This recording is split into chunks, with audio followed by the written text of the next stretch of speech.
Maiipit ka nga ni! Diba ba ito sasabayan niya? Kumpare mo ba yan?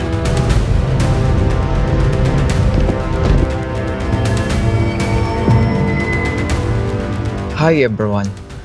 May ilan tayong mga kababayan na kamote ang gumagawa ng hindi tamang pagmamaneho tulad ng pagsiselfone at pag-counterflow kahit solid white line. Sa video na ito ay panoorin natin ang mga kamote na susubok sa haba ng inyong pasensya. Panoorin natin ang video na ito.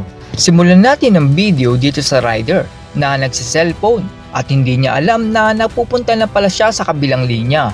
Sa road markings, meron dyan arrow sa road markings. Not all the time, kaliwa is kaliwa, kanan is kanan. Ano, may kaliwa ba sa kanan? May kaliwa ba sa right? Boss, nililito mo yung mga athletes ko! Ang rider naman na ito ay nag-cut sa harap galing sa kaliwa dahil liliko siya sa kanan.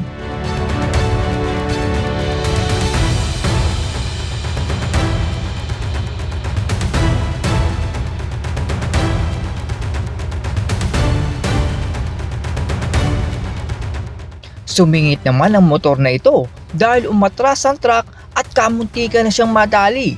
Na kapag ito, likuan yan, huwag ka nagsisingit dito! Huwag ka nang sumingit dyan! Kasi ito, dito nakatingin yan, no? Dyan, no? Dyan! Dyan nakatingin dito! Ngayon, pag kumabit pa ganyan yan, sumingit ka, maiipit ka nga ni! Ano ka ba? Para ka nagtama ng hotdog sa kumukulong mantika tapos hindi ka sure tatalsikan ka? May kabilisan naman ang tricycle at motor kaya nagkatamaan sila sa intersection.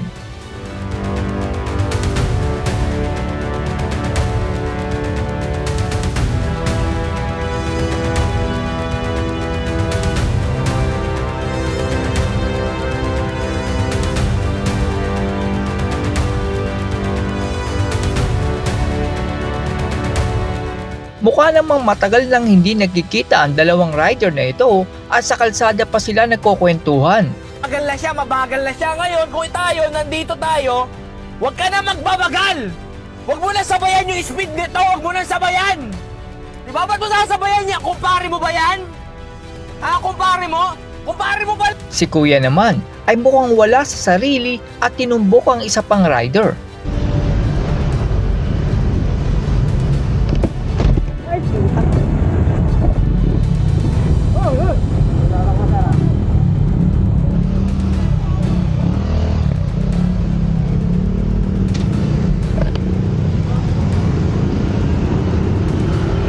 Ito namang GSM taxi ay kahit hindi naman ito ang intersection ay tumawid papunta sa kanan.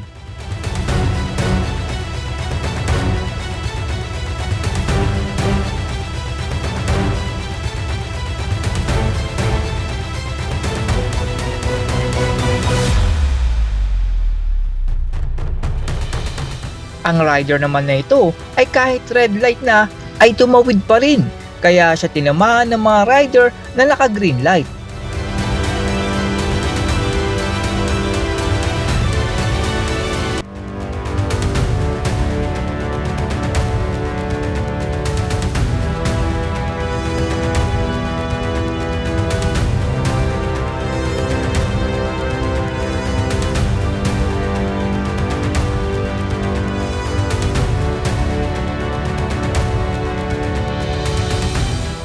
Ito namang mga VIP na ito ay gustong mauna palagi sa traffic na parang anak ng prinsipe ng Pilipinas. Kailan nyo kaya marirealize na napakang entitled ninyo? Na kala nyo kayo lang ang nagmamadali, kala nyo kayo lang ang natatraffic. Gumising kaya kayo ng maaga. Try niyong gumising ng maaga, imbis na nagpapakonvoy hagad kayo ng mga ganyan. Nakakainis yung mga ganyan eh. Sorry this is just me. Pero nakakainis lang talaga. Yan no, tingnan nyo. Nakakainis, di ba? Tapos mga walang plaka. Ay nako. Good morning sa mga Pilipinong lumalaban ng patas sa trapikan. Diba? Diba? Color K. Ang puting SUV naman na ito ay hindi nag-signal light, sabay liko sa kaliwa.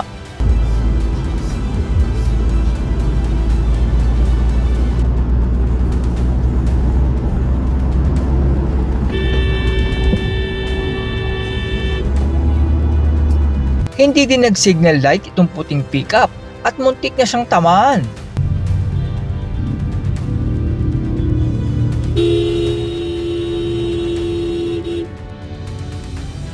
Huli naman ang signal light itong sasakyan at buti na lang ay nakapreno ang may dashcam.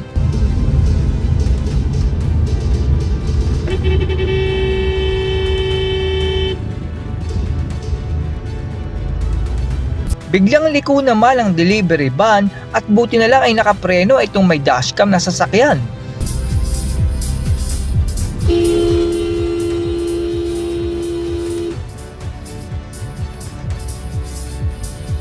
Ginit-git naman ang puting sasakyan itong may dashcam at buti ay nakahinto ang may dashcam na sasakyan.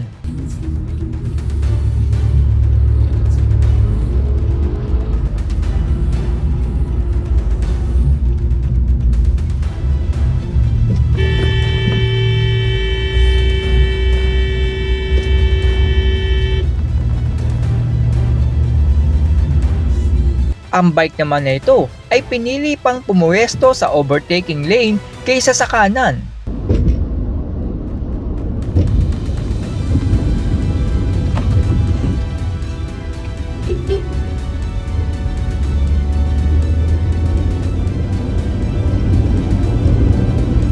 Ang kotse naman na ito ay wrong way at buti na lang ay naharangan siya ng may dashcam dahil baka kung ano pa nangyari sa kanya.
At yan po ang mga kamote na makikita nyo sa kalsada.